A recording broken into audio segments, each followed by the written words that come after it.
Ever dig into your pocket, pull out some cash, and think, how on earth did this become the system? Hmm, I know, right? We're going deep on the nature of money today, folks, way deeper than your Econ 101 class.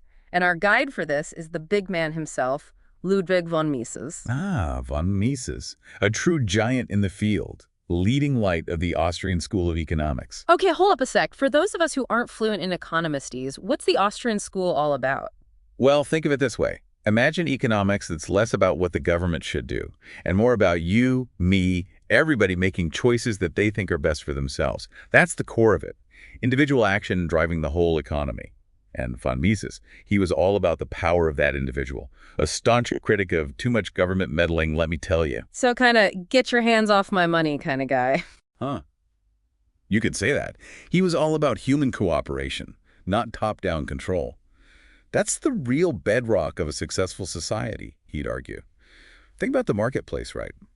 Just individuals trading freely, and somehow order emerges from that, almost like magic. It's kind of beautiful when you put it like that. Easy to take for granted, though. I mean, money just is.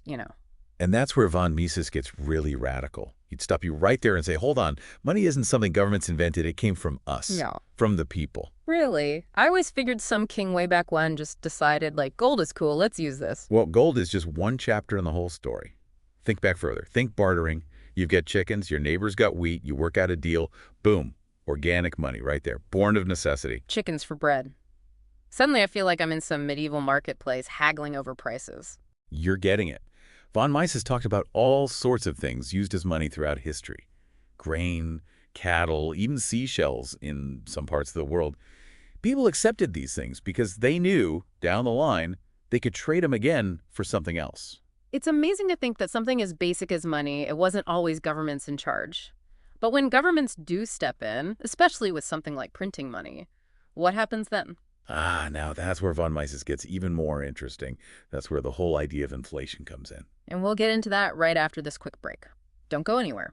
All right, so let's talk about inflation. It's one of those words, you hear it everywhere, but do we really get what it means? It's definitely more than just, prices going up, which is what most people think, right? Right.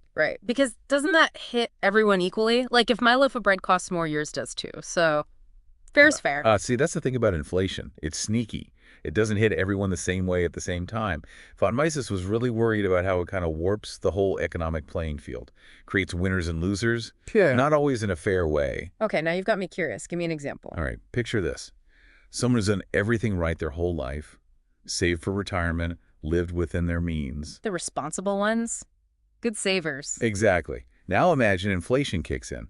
Suddenly, all those savings, years of hard work, barely enough to buy a cup of coffee, let alone a comfy retirement. Man, that's just heartbreaking. It's like their efforts, all that work, just poof, gone. That's exactly von Mises' point. He'd be like, look, when governments just print more money and they think they're doing good, all right, stimulating the economy, whatever, what they're really doing is kind of like diluting the value of the money already out there. It's a hidden tax on everyone holding cash, everyone with savings. So you're saying my measly savings account is secretly losing value because of inflation? Well, not so secret if you know what to look for. Think of it like this. When you put money in the bank, you're basically lending it out, right? Inflation eats away at the value of that loan. And you, the lender, you're the one taking the hit. Wow. Never thought of it that way. So who benefits then? If savers are losing out, who's coming out ahead? Well, governments, for one. Short term, they're happy. They can spend more without raising taxes. But the real winners, they're often the ones who spend that new money fast. Or those with assets, like real estate. Those things tend to rise in value during inflation. So it's rigged, like the system's working against the average Joe just trying to save for the future. That's a big part of why von Mises was so against it. He saw it as not just bad economics, but morally wrong. It erodes trust, discourages saving. The whole foundation of a healthy society gets shaky. Besides making me want to bury cash in my backyard, what did von Mises think we should do about it? He was big on understanding the nature of money, the dangers of messing with it. We got to get back to, he'd say, sound money. Stable, reliable, not at the whim of politicians. Where saving up is actually rewarded, not punished, right? Exactly. But to get there, it takes everyone understanding this. People got to see the real cost of inflation and demand something better. It's like he's saying this isn't just about dollars and cents, it's bigger than that. Oh, absolutely. He saw a strong link between sound money and a free society. He said when governments control the money, they can sidestep all the limits we put on them, like taxes, for example. It's a blank check. And history's shown us those don't end well. It makes me think of those old Westerns. Someone tries to pay with a wad of cash, everyone's suspicious, right? It's like, we know deep down, more money doesn't always equal real value. Exactly. And that gut feeling, that's at the heart of von Mises' argument. He asks this question really makes you think, why do we let governments print money when we'd never let individuals do it? If I fired up the printing press in my basement, I'd be in jail. But the government, oh, that's just economic policy. Man, that is a powerful question. Makes you think about the role of government. How much power is too much? What are we willing to risk for our freedom? And that's something just as relevant today, maybe even more so than back when von Mises was writing. We're in uncharted territory with government debt, money printing. The questions he was raising, they're more important than ever. So before the break, you were about to tell that story about the orphanage. What happened there? Oh, right. Yeah. This is such a powerful example of how, when governments mess with money, even the best intentions can go haywire. There's this guy, super dedicated to his community, decided to leave a big chunk of his wealth to fund an orphanage after he was gone. A true act of generosity, right? Trying to take care of those kids, build a legacy. Exactly. He figured this will secure their future, something that'll last. But then, inflation went nuts. By the time everything got sorted out, the money he'd set aside, worth practically nothing.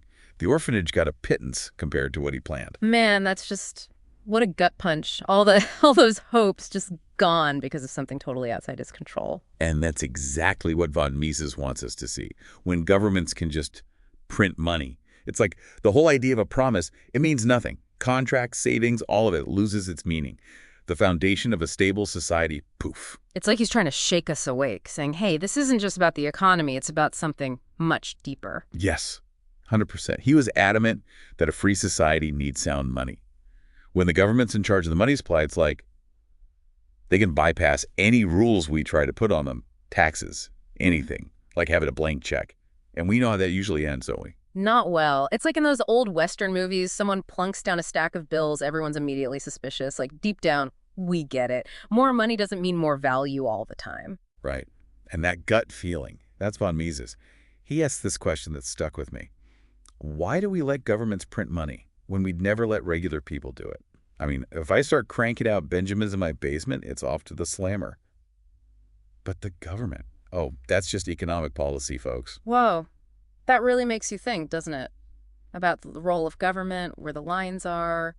What are we willing to give up for our freedom? It's a question we need to be asking ourselves, constantly. Especially these days. I mean, von Mises was writing back then, but what we're dealing with now, the debt, the money printing, it's like nothing he could have imagined.